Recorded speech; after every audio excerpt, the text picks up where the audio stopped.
नौ मन सूत उरजिया ऋषि रहे झक मारे, सतगुरु ऐसा सुलझा दे ये उलझन दूजी बारे।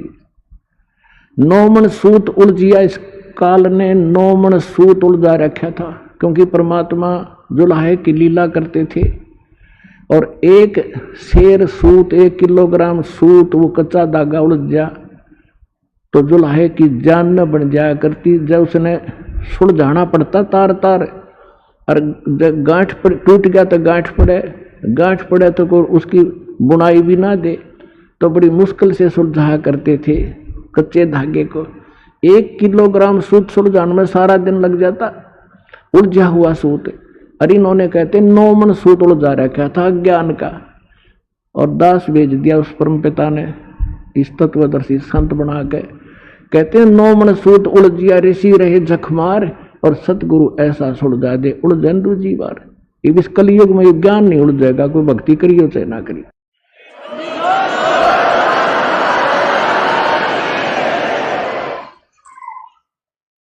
तो पुण्यात्माओं, आपका सौभाग्य है कि आपका जन्म ऐसे समय में लखबर सूरा जूझ ही, लखबर सावत दे, लखबर यति जहान में तो सतगुरु शरणा ले।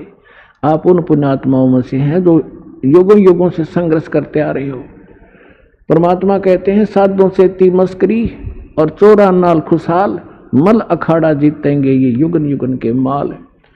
जैसे परमात्मा ये बताया करते थे कि हम सारा ज्ञान सही बतावें, हमारे साथ तो मजाक करते हैं, और इन चोरा नाल खुशहाल, ये झूठे कपटी सारे झूठ बोले संत ऋषि महर्षि इनके साथ प्रसन्न है। और कहते मल अखाड़ा जीतेंगे ये युगन युगन के माल। माल माने रेसलर, पहलवान जो पहले से एक्सरसाइज कर रहे होंगे, वही अंत समय में जब उसके आमना सामना होगा वही विजयी होते हैं, जो पहले अपना युगों युगों से ताकत ग्रहण कर रहे हैं। तो आप युगों युगों से आ रहे हो इस परमात्मा के इस भक्ति के अखाड़े में, आप बहुत दिनों से एक्सरसाइज करते हुए आ रहे हो, अब फाइनल गेम हो गया है। तो अब आप वो पहलवान हो, वो रेसलर हो। कहते हैं साधों से ती मस्करी इन चोरा नाल खुशहाल, मल अखाड़ा जीतेंगे ये युगन युगन के माल। आप वो युगन युगन के माल हो, वो एक्सरसाइज करते आ रहे हो, अब आपका कल्याण होगा। लेकिन इसमें सबसे बड़ी चीज मर्यादा है, और मर्यादा के अंदर हमने आपको पहले बता भी रखा है। नियम दान दीक्षा देने से पहले भी आपको खूब बताया जाता है, दीक्षा लो तो उसको पूरा करना, तब आपको लाभ होगा। नाम ले जाते हो, संसार के लोक लाज माँ का खंडित कर देते हो, परमात्मा साथ नहीं देता आपको। जैसे आपने कनेक्शन लिया पावर का, बिजली का, तो बिजली जो काम करेगी वो मैनुअल से हटकर होगा। जैसे आप पहले अपना संस्कार प्राप्त कर रहे थे, वो तो नहीं सोच ले मैनुअल हाथ से आटा पीस रहे थे, और फिर पावर कनेक्शन ले लिया 3 फेस का और 4 किलो वाली मोटर वाली, फिर एक वाप कटा कट 1 घंटे में 1 क्विंटल पीस दे, और जब 2-3 घंटे में 2 किलो नहीं पीसता था हाथ से मैनुअली। तो आपके सारे कार्य जब परमात्मा की पावर से होंगे वो न्यारे दिखेंगे, और कनेक्शन कट गया तो फिर वो हुआ चक्की फिर चक्की नो खड़ी रहेगी। तो कनेक्शन बनाकर रखना, परमात्मा का फिर लाभ देखना। जनता देखा करेगी आपके घरों की तरफ कि इनके रोजाना से कैसे बरकत हो रही है, कैसे फल फूल रहे हैं। तो परमात्मा वाले ही काम किया करता है। और गरीबदास जी कहते हैं ये संसार समझदा ना ही कहंदा श्याम दोपहरे नो, गरीबदास ये वक्त जात रोग इस पैरे नो। एक बार ये हाथ आपके मनुष्य जीवन छूट गया ना, फिर सारा जीवन रोना ही रोना हो जाएगा। तो परमात्मा की शरण में रहना, पूरा विश्वास से लगे रहना। आपके आयु भी ना हो वो भी वृद्धि करेगा।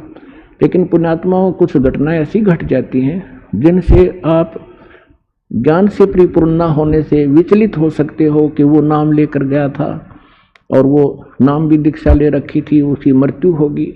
दास ने सबसे पहले कहा है कि मर्यादा प्रथम है, जब लग हंसा हमरी आना और काल लगे नहीं तेरा बाणा। परमात्मा कहते हैं जब तक मेरी मर्यादा में हंस रहेगा काल अटैक नहीं कर सकता। हम गलती करते हैं लोक लाज में आकर के। अब क्या है कि एक घर में एक सदस्य नाम ले गया और 6 सदस्य विरोधी हैं, तो वो नाम ले गया अवश्य, और उसका नाम खंडित वो कराए बिना रहते नहीं, इसलिए हमने ऑप्शन छोड़ रखा है कि अपना आकर के फिर कनेक्शन जुड़वा लो, नहीं तो पावर नहीं आएगी आपके घर पे।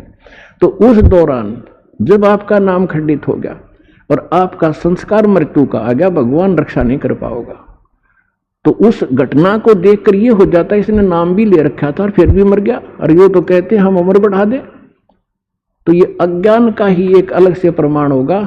जिसको ज्ञान होगा वो नहीं स्वीकार करेगा कि इसका नाम सही होता, तो नहीं फिर भगवान की वाणी फेल हो जाती है। तो इसलिए इस कनेक्शन को बनाए रखना और फिर देखना खेल दाता के सतगुरु जो चावे सो कर ही 14 कोट दूत जम डरही। ऊत भूत चमत्रास निवारे और चित्रगुप्त के कागज फाड़े, आपकी किस्मत के लेख बदल देगा। तो पुण्यात्माओं, आपका सौभाग्य है जिसमें आप परमात्मा के इस ज्ञान से परिचित हो जाओगे। आप अपने गए हुए समय को बहुत याद किया करोगे। आपको वो समय भी याद रहेगा कि किस भक्त ने कब मुझे ये पुस्तक दी थी या सतलोक आश्रम बरवाला के विषय में कोई जानकारी बताई थी, वो भी भूल नहीं सकोगे। ये ऐसा निर्मल स्थान और ऐसा निर्मल ज्ञान है। तो आपसे प्रार्थना है अपनी भक्ति सफल करो, और प्रत्येक भक्त का परम कर्तव्य बनता है कि इस सच्चे ज्ञान को अपने पूरे विश्व के भाई बहनों तक पहुंचाओ और यहाँ से प्रचार सामग्री ले जाओ और सबका कल्याण करवाओ। बोलो सतगुरुदेव की जय।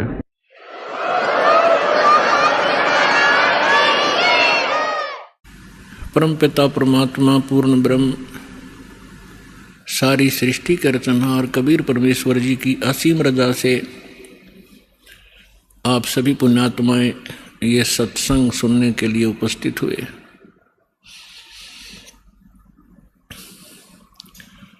सौभाग्य उन प्राणियों का जिनको इस समय में मानव शरीर है और जिनको ये सत्संग उपलब्ध हो रहा है, वो तो बहुत ही पुण्यकर्मी प्राणी है।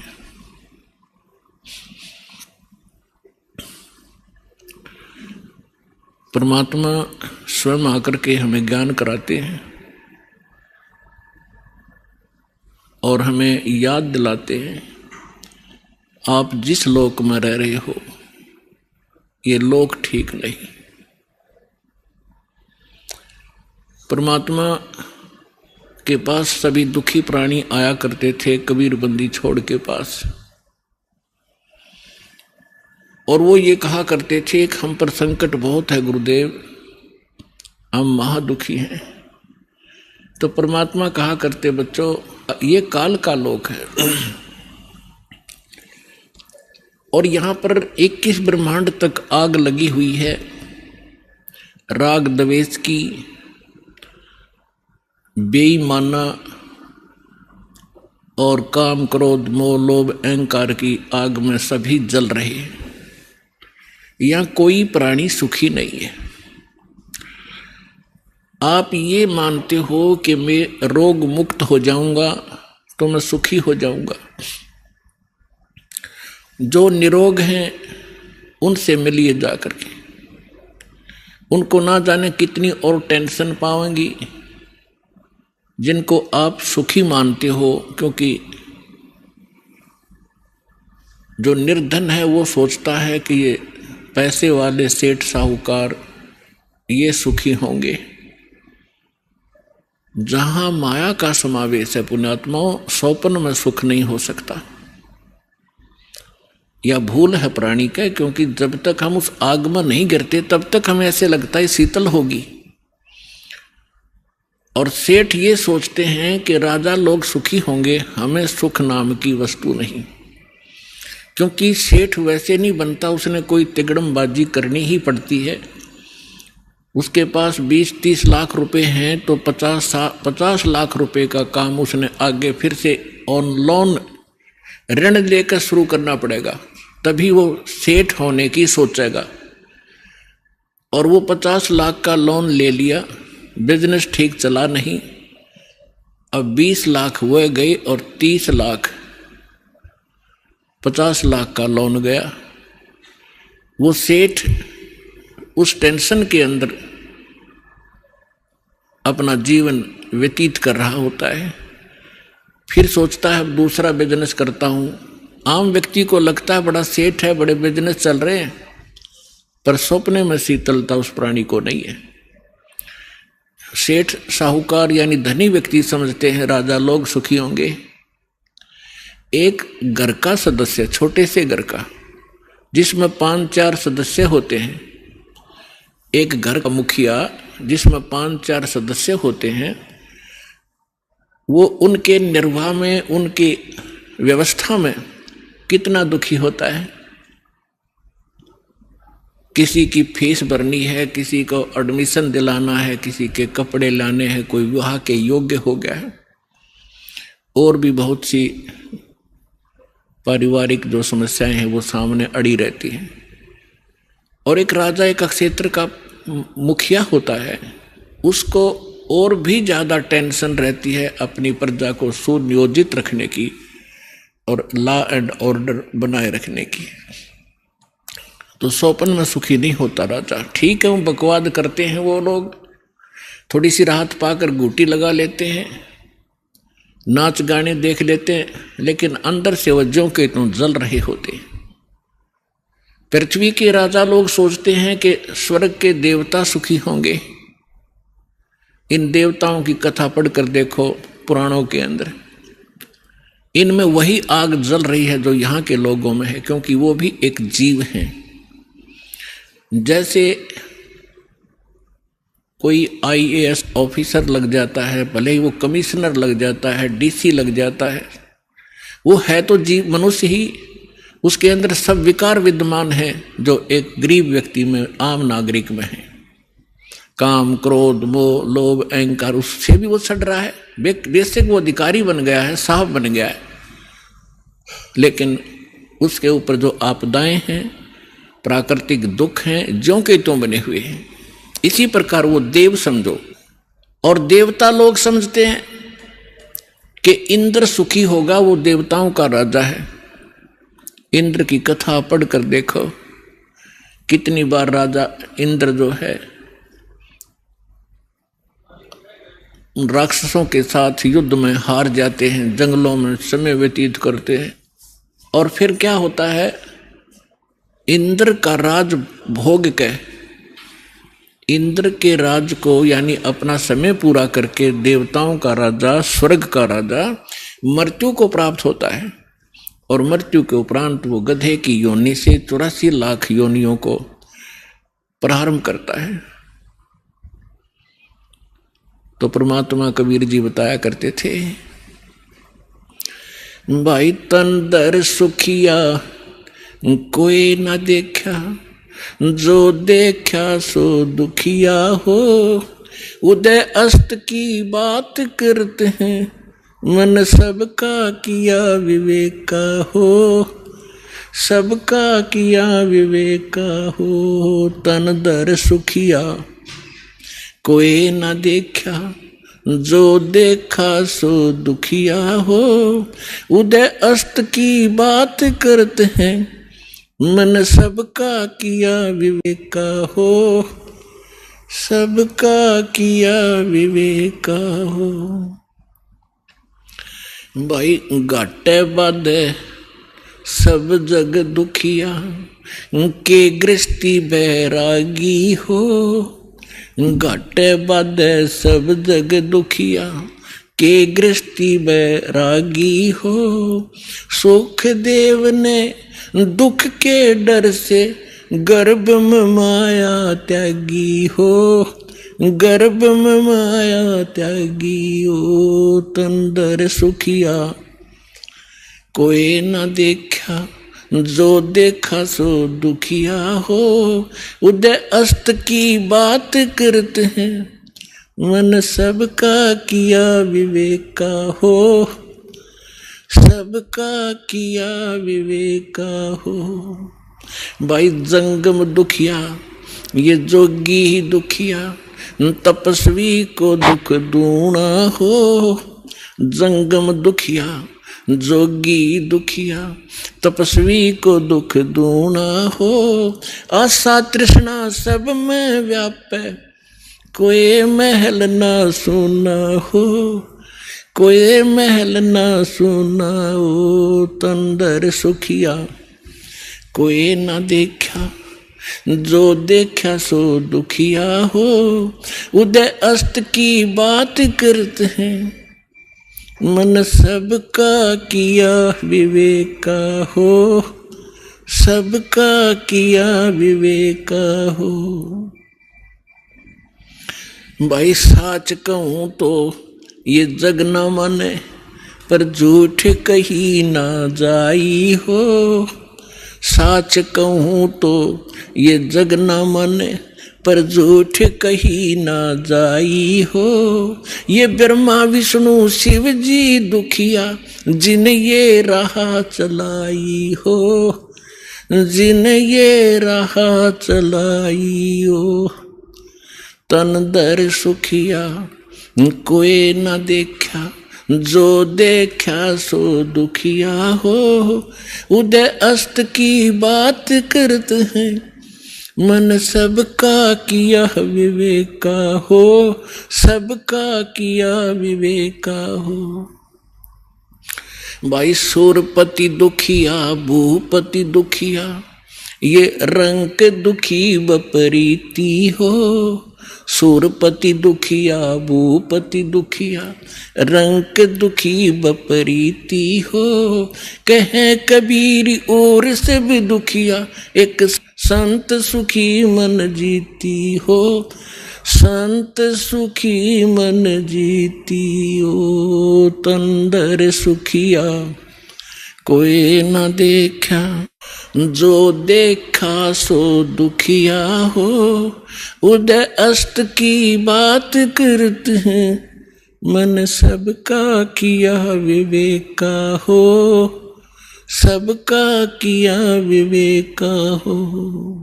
सूरपति दुखिया भूपति दुखिया, ये रंग दुखी बपरीती हो। सूरपति दुखिया भूपति दुखिया, रंग दुखी बपरीती हो। कहे कबीर और सब दुखिया, एक संत सुखी मन जीती हो। संत सुखी मन जीती हो। तंदर सुखिया कोई ना देखा, जो देखा सो दुखिया हो। उदय अस्त की बात करते हैं, मन सबका किया विवेका हो। सबका किया विवेका हो। अब परमात्मा कबीर जी बताया करते थे, बच्चों जिस लोक में आप रह रहे हो, यहाँ सुख नाम की वस्तु नहीं है। इस झूठे सुख को ही आपने सुख मान लिया। हल्के दुख को आप सुख मान बैठे हो। अन्य की तुलना में आप पर कम आपत्ति है, आप उसे सुख मान बैठे हो। इस 21 ब्रह्मांड में सुख नाम की चीज नहीं है। क्या बताते हैं परमात्मा कि भाई घाटे बाद सब जग दुखिया, और के गृहस्थी बैरागी हो। अपने आत्मा हमारा दुर्भाग्य रहा कि हमें ऐसे नकली गुरु धर्म गुरु प्राप्त हुए, जिनको अपने सिलेबस का भी ज्ञान नहीं। वो टीचर कौन से खाते के। वैसे तो ये वर्ण बाद में बने हैं, हम सभी एक ही थे। ना कोई ब्राह्मण था, ना क्षत्रिय, ना शूद्र, ना वैसे, सभी भाई बहन थे। फिर इन्होंने अपने वर्क डिवाइड कर लिए। एक भाई ने यानी एक कुछ व्यक्तियों ने मिलकर कहा भी आप शिक्षा ग्रहण करो और सदग्रंथों को समझो और इस ज्ञान को हमें बताओ। तो उनको पंडित कहने लगे जो सदग्रंथ पढ़ा करते थे और सुनाया करते थे। वो थे स्टार्ट में हम एक ही हमारा गोत्र है, बाद में हम बढ़ते चले गए, आगे चल के हमारे वंश के नाम से कुल का गोत्र बनता चला गया, कुल गोत्र। तो उनको जो पंडित बने उनको पूरी छूट दे दी कि हम तुम्हें तुम्हारा सारे परिवार का खर्चा भी देंगे पूजा रूप में, आप इन सदग्रंथों को पढ़िए और हमें बताओ। ऐसा ही प्रारंभ हुआ। अब परमात्मा ने आके बताया है कि गुरु बिन वेद पढ़े जो प्राणी और समझन सार रहे ज्ञानी, गुरु बिन काहु न पाया ज्ञाना, जो थोथा भूछड़े मूड किसाना। तो इन ऋषि महर्षियों को कोई सदगुरु मिले नहीं, और सदगुरु स्वयं परमात्मा आए लीला करने के लिए, वो हमने सुहाए नहीं। जैसे क्या होता है, जैसे किसी ने थोड़ा सा बोलन की शैली ठीक कर ली और 10-20 श्लोक गोट लिए वेद या गीता या कोई वाणी पढ़ ली किसी संत की, तो आम स्थान पर खड़ा होकर वो 100-200 व्यक्तियों को प्रभावित कर सकता है अपने प्रवचन के बोलने की शैली से, लेकिन उसके पास कख नहीं है। जब तक सदग्रंथों का संपूर्ण ज्ञान ना हो और कंप्लीट वे ऑफ वर्शिप यानी पूर्ण भक्ति विधि ना हो, तो ज्ञान भी एक आने का नहीं। परमात्मा कहते हैं गोरख से ज्ञानी गणे सुख दे जति जिहान, और सीता सी बहु भारिया संत दूर स्थान। फिर परमात्मा कहते हैं कि श्रोता कोट अनंत हैं और वक्ता कोट अनंत और दानी कोट अनंत हैं, पर बिरले साधु संत। तो जो प्रसंग चल रहा है कि परमात्मा हमें बताया करते थे, वो स्वयं आकर के ज्ञान दिया करते थे, तो हमें आज तक ज्ञान प्राप्त ही नहीं था। हमने इस झूठे सुख को सुख मान लिया। जैसे एक व्यक्ति के 3 पुत्रों में से एक की मृत्यु होगी, अब पुत्र मरो चाहे पुत्री, पत्नी मरो चाहे पति, दुख तो भारी होता है। अब जिनके साथ हम कितने प्यार से लाड से रह रहे हैं, हम इतने ढीठ हैं, दुख चाहे इनसे भी ज़्यादा आ जाओ पर मरे नहीं। हमारी मृत्यु ना हो तो हम इस दुख ने भी देख लेंगे, देखी जाएगी जैसे भी होगा। लेकिन ये दुख भी फिर मृत्यु भी, तो ये दोनों कष्ट यहाँ पर बने रहेंगे। तो उसके एक पुत्र की मृत्यु होने से बुरा हाल था, ना खा रहा था ना पी रहा था, सारा परिवार रो रहा था। शोक व्यक्त करने के लिए कुछ व्यक्ति जाते हैं, उनमें से एक व्यक्ति ऐसा था जिसका एक ही पुत्र था, वही मृत्यु को प्राप्त हो चुका था कई वर्ष पूर्व। तो सांत्वना देने वालों ने कहा कि देख भाई, या तो मृत्यु एक ना एक दिन सबकी आनी है, और देख इसको देख कर जी ले, इसका एक ही पुत्र था और उसी की मृत्यु होगी, ये भी अपना समय व्यतीत कर रहा है। फिर उस व्यक्ति को जिसका पुत्र तीनों में से एक मृत्यु को प्राप्त हुआ था, तो उसको थोड़ा सा सांत्वना हुई, हौसला हुआ, ये सोचकर कि भगवान इससे तो मैं भी सुखी, मेरे 2 तो बच गए। फिर वो ठीक हो गया, रोटी खा ली, थोड़ा सा गम दूर हुआ। अब खाक सुख हो गया, क्या पुत्र वापस आ गया वो? तो परमात्मा कहते हैं झूठे सुख को सुख है, ये मान रहा मनमोद, ये सकल जबीना काल का, कुछ मुख में कुछ गोद। और फिर परमात्मा हमें याद दिलाते हैं कि जो सुख सथल है उसका तुम्हें ज्ञान नहीं है, क्योंकि आज तक तुमने वो सूक्ष्म वेद प्राप्त नहीं हुआ। वो सुख स्थान बताने के लिए मैं आया हूं अपने निज लोक तय। परमात्मा कहते हैं अवगत से चल आया, मेरा कोई भेद मर्म नहीं पाया। परमात्मा अपनी महिमा कबीर जी स्वयं बताते हैं कि मैं सतलोक से चलकर आया हूं और मेरी महिमा से कोई परिचित नहीं है। अवगत से चल आया मेरा कोई भेद मर्म नहीं पाया। अब क्या बताते हैं परमात्मा। एक बार गोरखनाथ जी ने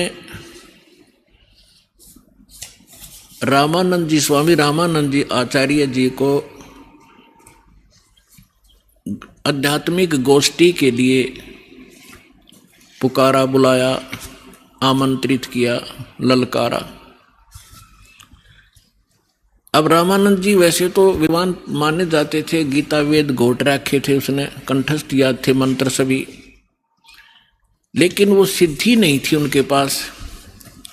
और ये नाथ जो होते हैं, तपस्वी होते हैं, ये हठ योग करते रहते हैं।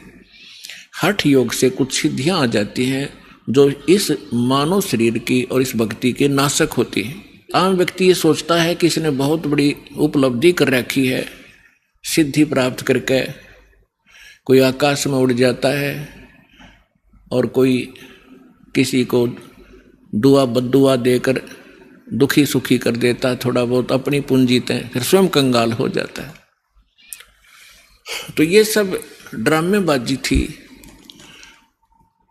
तो गोरखनाथ जी ने स्वामी रामानंद जी से कहा कि आइए हमारे साथ गोष्ठी कीजिए। रामानंद जी चिंतित हो गए कि श्रोता विद्वान नहीं है और ये नाथ जी जो आए हैं मेरे साथ गोष्ठी करने के लिए, इनमें सिद्धि होती है। इन सिद्धियों को देखकर जनता उनको विजयी घोषित कर देगी और मेरी बेइज्जती होगी। वो बहुत चिंतित था। चिंतित थे स्वामी जी। उधर से परमेश्वर कबीर जी ने स्वामी रामानंद जी को अपना गुरु धारण कर रखा था, एक मर्यादा मेंटेन रखने के लिए। अपने आत्माओं, आज तक जो यह बात बिगड़ी रही, दो विद्वान आपस में बैठकर चर्चा किया करते थे जिसको शास्त्रार्थ कहते थे, और शास्त्रार्थ वो संस्कृत में बोला करते थे। सभी श्रोता अशिक्षित होते थे, उनको संस्कृत कह भी नहीं आती थी, और जिसकी बोलने की शैली दुरुस्त होती थी और संस्कृत घनी याद होती थी और वो ज़्यादा संस्कृत बोलता ही रहता था, तो श्रोता उसको ताली पीट कर और विजयी घोषित कर देते थे। उस नकली के थे तो वह दोनों नकली, पर जो घना नकली था वो सिद्ध हो जाता था कि ये महाविद्वान और मैं ऋषि हो गया। तो इस डर से रामानंद जी चिंतित थे कि श्रोता अशिक्षित हैं, ये कोई सिद्धि दिखा देगा और सब इसको विजयी घोषित कर देंगे। तो उस समय परमात्मा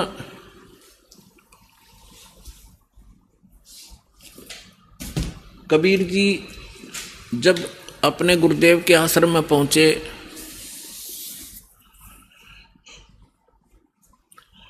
रामानंद जी को चिंतित देखकर पूछा, गुरुदेव चिंता का विषय आपका दास जानना चाहता है। पुण्यात्माओं, जब रामानंद जी के साथ परमात्मा का ऐसा व्यवहार था, यानी परमात्मा होते हुए अपने गुरु के सामने एक सुयोग्य शिष्य की भूमिका किया करते थे। हमारे लिए एक उदाहरण छोड़ कर गए थे कि आप जी ने अपने गुरु जी के सामने कैसे रहना चाहिए, और साथ में प्रमाण दिया करते थे कि रामकृष्ण से कौन बड़ा। तुम रामकृष्ण को सुप्रीम पावर मानते हो अज्ञानता से, फिर भी मान कर चलो कि रामकृष्ण से कौन बड़ा। उन्होंने भी गुरु कीन और 3 लोक के वे धनी, गुरु आज्ञा अधीन। तो इस कारण से रामानंद जी ने फिर जब परमात्मा से परिचित हुए, सतलोक सचखंड में मालिक को देखा, तब कहा था, तुम साहेब तुम संत हो, तुम सतगुरु तुम हंस, और राम गरीबदास तेरे रूप बिना और न दूजा अंश। तुम ही परमात्मा हो, साहेब हो, तुम साहेब तुम संत हो। एक संत भी आप ही हो, जो क्वालिटी संत में होनी चाहिए, और परमात्मा तो समर्थ हो ही हो। तुम साहेब तुम संत हो, तुम सतगुरु, सतगुरु माने जो सच्चा ज्ञान, यानी बिल्कुल एक्यूरेट और संपूर्ण अध्यात्म ज्ञान भी आप ही के पास है, किसी के पास नहीं। आप वास्तव में सतगुरु हो, सच्चे सतगुरु हो, सच्चा ज्ञान युक्त हो, और तुम साहेब तुम संत हो, तुम सतगुरु, तुम हंस। हंस माने एक नेक आत्मा, एक सुयोग्य शिष्य भी आप ही हो। तो परमात्मा ने कहा, क्या आपका दास चिंता का कारण जान सकता है? तब स्वामी जी के साथ बैठे और भी बहुत से ब्राह्मण ऋषि थे। उन्होंने बताया कि ऐसे कोई नाथ जी आए हैं, उन्होंने स्वामी जी से गोष्ठी करने को कहा है, और नहीं तो जो नहीं गोष्ठी के लिए आएगा तो हार मान ली जाएगी। और दूसरी कंडीशन ये रखी है कि जो हार जाएगा वो जीतने वाले का सह अनुयायी शिष्य बनेगा। तब स्वामी जी ने कहा कि हे भगवान, वो नाथ सिद्धि युक्त है, वो सिद्धि का ड्रामा दिखाएगा, जनता उसकी वाह वाह कर देगी और हमारा मिशन फेल होगा। मुझे चिंता ये खा रही है। तब परमेश्वर ने कहा, स्वामी जी, हार जीत की चिंता संत नहीं किया करते, और हमने सामना करना चाहिए, हमें चलना चाहिए। आपका दास भी तो आपके साथ है। रामानंद जी को पता था, क्योंकि वो देख चुके थे उसकी परमात्मा की महिमा को। तब थोड़ा ढाढ़स बंधा और उसकी चुनौती स्वीकार की। अब वहां जहां निश्चित समय और स्थान था वहां पहुंच गए। नाथ जी को आसन दे रखा अलग से, ऊंचा तख्त पर, जमीन पर अलग से आसन बिछा रखा। अच्छा, उधर से रामानंद जी का एक तख्त सा लगाकर वहां आसन लगा दिया। और स्वामी परमेश्वर कबीर जी एक सुयोग्य शिष्य की तरह स्वामी रामानंद जी के चरणों में जमीन पर बैठ गए। और सामने वो नाथ जी, कबीर साहब तो भगवान थे, अंतर्यामी थे, उन्होंने देख लिया ये गोरखनाथ धक्के खाने आया है। क्योंकि ये कुछ ऐसे साधक होते हैं जो पूर्व जन्मों के संस्कारी होते हैं, और एक पूरे जीवन में उस भक्ति का अपना नाश भी कर जाते हैं। बहुत सी पूंजी लुटा जाते हैं, किसी को चमत्कार दिखाकर, किसी को हानि पहुंचाकर, और किसी को छोटा मोटा लाभ पहुंचाकर, फिर भी उनमें कुछ भक्ति शेष रह जाती है, जिस कारण से वो पितरलोक को प्राप्त हो जाते हैं। और पितरलोक में गए हुए ये एक सुप्रीम भूत होते हैं पितर, और वो कभी भी यहाँ आके प्रकट होकर के दिख जाते हैं। स्वर्ग के देवता भी यहाँ आ सकते हैं और वापस जा सकते हैं, लेकिन जन्म मृत्यु उनका कभी समाप्त नहीं हो सकता। तो गोरखनाथ जी ने देखा कि वहाँ वैष्णव पंथ का ज्यादा प्रचार कर रहे हैं स्वामी रामानंद जी, और नाथ पंथ सिकुड़ता जा रहा है, घटता जा रहा है। अब ये राग द्वेष ऊपर तक घर कर गया, वहां तक इनको, यहां से जाने के बाद भी ये दुखी रहते हैं अपने मैं मेरी के कारण। तो जिस कारण से उसने रामानंद जी को पराजित करने के लिए स्वयं आना पड़ा। हालांकि गोरखनाथ जी बहुत पहले अपने मानव शरीर का जो एक कर्म था पूरा करके जा चुके थे। तो परमात्मा ने देख लिया कि तो गोरखनाथ है, अपने वो तो जानी जान थे। तब गोरखनाथ जी ने कहा कि आइए रामानंद जी मेरे साथ गोष्ठी कीजिए। तब परमात्मा एक बालक थे छोटे से 10-12 वर्ष की आयु के लीला कर रहे थे। उस समय जब गोरखनाथ जी गोष्ठी करने के लिए आए थे, तब परमात्मा खड़े हुए कबीर जी और कहा कि नाथ जी पहले मेरे से गोष्ठी कीजिए और बाद में मेरे सतगुरु से बात कीजिए। मेरे से निमट ले पहले, फिर करना, गुरु जी से बात करना। अब गोरखनाथ जी इस बात से बड़ा दुखी हुआ कि अरे कबीर, तू छोटा सा बालक, तेरी आयु क्या है और तू गोष्ठी करेगा मेरे साथ? पता है मैं कौन हूं? कबीर साहब ने बता दिया कि मुझे मालूम आप कौन हो, आप गोरखनाथ हैं। इस बात से उसको बड़ा झटका लगा कि छोटे से बालक ने मुझे पहचान लिया।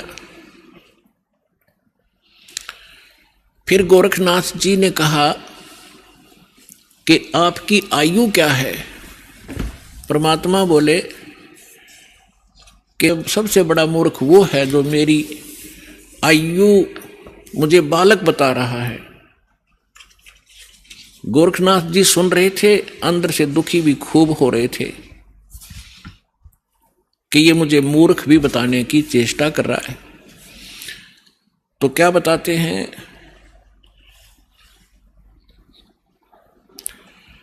अब परमात्मा की महिमा वाणी में लिखा है, वो थोड़ा पढ़ के सुनाता हूं आपको। योगी गोरखनाथ प्रतापी, तासों तेज पृथ्वी कापी। काशी नगर में 100 पग धरही, रामानंद से चर्चा करही। चर्चा में गोरख जय पावे, कंठी तोड़े तिलक छुड़वावे। सत्य कबीर शीश जो भयऊ, ये वृंतांत सो सुन लेऊ। गोरखनाथ के डर के मारे, बैरागी नहीं बेख संवारे। तब कबीर आज्ञा अनुसारा, वैष्णो सकल रूप संवारा। सो सुध गोरखनाथ जो पायो, काशी नगर शीघ्र चल आयो। रामानंद को खबर पठाई, चर्चा करो मेरे संग आई। रामानंद की पहली पौड़ी, सत कबीर बैठे तिस ठोरी। तब कबीर आज्ञा अनुसारा, वैष्णो सकल रूप संवारा। कहे कबीर सुनो गोरखनाथा, चर्चा करो हमारे साथा। प्रथम चर्चा करो संग मेरे, पीछे मेरे गुरु को टेरे। बालक रूप कबीर निहारी, तब गोरखनाथ अस वचन उचारी। परमात्मा को बालक रूप में देखकर फिर गोरखनाथ जी ने ये वचन बोले। कब के बहे बैरागी कबीर जी, कब के बहे बैरागी। के तू छोटा सा बालक और कब से तू बैरागी बन गया। क्योंकि ये वैष्णव परंपरा के जो या नाथ परंपरा के हैं, वैष्णव परंपरा के हैं, या कोई भी एक ग्रुप है इन साधु संतों का, ये अपनी एक पहचान अलग बनाते हैं। जैसे नाथ कई तो कान पड़वा लेते हैं, उनको कनपाड़े नाथ कहते हैं। कई जैसे वैष्णव है वो एक कंठी रखते हैं, एक तुलसी के मनिए की, एक तुलसी के लकड़ी का मनका और एक धागे में बांध कर लटका कर रखें, जिससे वैष्णव परंपरा से दीक्षित होने की वो प्रतीक होता है। और एक लंबा सा तिलक लगाते हैं, टिक्की लगाते हैं। और जैसे साधु संत एक हाथ में फावड़ी रखते थे, ऐसे बैठकर साधना करते हैं उसके हठ योग के लिए। नीचे एक टी टाइप की एक लकड़ी का डंडा सा होता है, अंग्रेजी के अक्षर टी टाइप। तो परमात्मा रामानंद जी के शिष्य थे। उस दिन जानबूझकर एक साधु संत का रूप बनाकर, जैसे वैष्णव संत साधु भक्त होते हैं, कंठी गले में तिलक पूरा लगा रखा और टोपी पहन रखी और कंठी माला सुमरनी और वो सारा कुछ ले रखे, फावड़ी सी। अब परमात्मा बोले मेरी उम्र बताऊं क्या है। राम ये नाथ जो होते हैं भगवान शंकर के पुजारी होते हैं। तो क्या बताते हैं कबीर जी, नाथ जी हम जब के बहे बैरागी, मेरी आद अंत सुध लागी। धू कार आद का मेला, नहीं गुरु कोई नहीं था चेला। जब का तो हम योग उपास्या, तब का फिरूं अकेला। धरती नहीं जद की टोपी दीनी, और ब्रह्मा नहीं जद का टीका। और शिव शंकर से योगी ना थे, तब का जोड़ी सिक्का। द्वापर की हम करी फावड़ी, त्रेता का हम झंडा। सतयुग मेरी फिरी दुहाई, मैं कलयुग फिरूं नौखंडा। गुरु के वचन साध की संगत, अजर अमर गर पाया। कह कबीर सुनो हो गोरख, हम सबको तत्व लखाया। अब गोरखनाथ जी ने जब ये सुना, तेरा शंकर भी ना था तब का मैं हूं। मेरी इस शरीर को देखकर आप मेरी आयु का एस्टीमेट नहीं लगा सकते। तो परमात्मा क्या बताते हैं, जो बूझे सो बावरा, भाई क्या है उम्र हमारी, असंख्य युग पर ले गए हम तब के ब्रह्मचारी, कोटि निरंजन हो गए ये परलोक सिधारी, हम तो सदा महबूब हैं स्वयं ब्रह्मचारी, अरबों तो ब्रह्मा गए तेरे 49 करोड़ कन्हैया, और 7 कोट तेरे शंभू मर गए मेरी एक नहीं पलैया। हाय हाय। अब क्या बता रहे हैं परमात्मा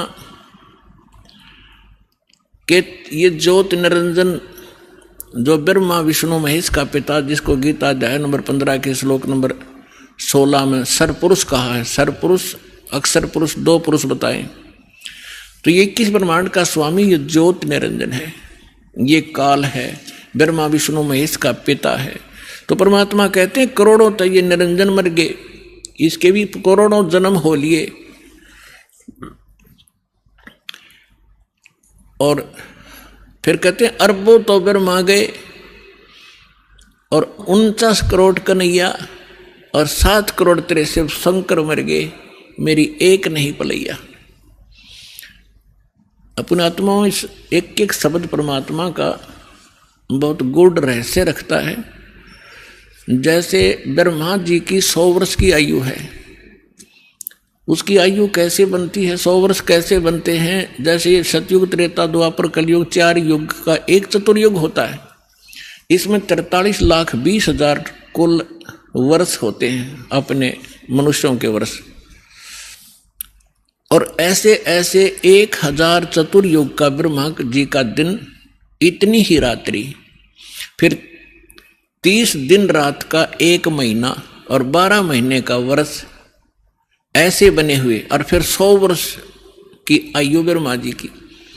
ब्रह्मा जी की से 7 गुना विष्णु जी की आयु अधिक है, और विष्णु जी से 7 गुना शंकर भगवान की।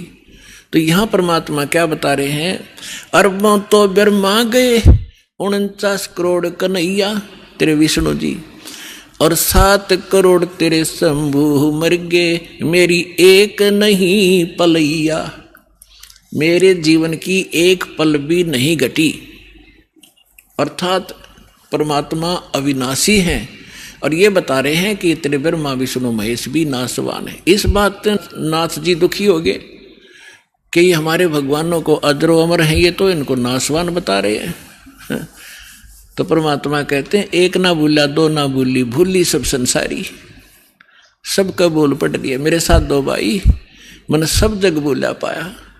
इसी भूल में ब्रह्मा भूला जिन ये वेद सरसाया, और वेद पढ़ के पंडित भूले मर्म भेद नहीं पाया। इसी भूल में विष्णु भूला जिन वैष्णव पंथ चलाया, और वैष्णव पंथ चलाया। इसी भूल में शिवशंकर भूले जिन भिक्षुक पंथ चलाया, और सिर पर जटा हाथ में खप्पर घर घर अलग जगाया। मेरे साथ 2